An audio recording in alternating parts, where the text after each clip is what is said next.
Et moi, je suis un vieux Toulousain, donc c'est un média qui fait partie de notre vie parce qu'il y a aujourd'hui très longtemps que ce média existe. Donc, moi, il a accompagné mon parcours de sportif à Toulouse avec, je me rappelle à l'époque, des retransmissions de matchs. Donc, il y a eu une grande activité.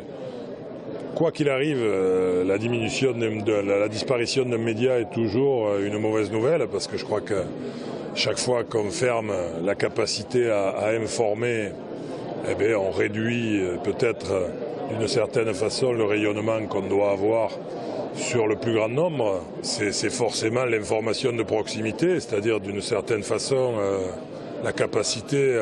C'est intéressant de savoir ce qui se passe à l'autre bout du monde, mais c'est peut-être parfois aussi intéressant de savoir ce qui se passe dans la rue d'à côté. J'ai mené toute ma carrière sportive de joueur à Toulouse, puis ensuite de jeune entraîneur toujours avec le club de Toulouse, à une époque où le handball était un sport qui intéressait peu les grands médias. Il était évident que pour nous, c'était un élément de promotion et justement pour le faire connaître au plus grand nombre qui était essentiel. Donc on a participé à cette aventure. Je me rappelle avoir souvent été sur les plateaux de télévision à TLT. Bon, donc forcément, moi j'ai vécu dans cet environnement-là et je regretterais fortement la disparition si ça devait être définitif.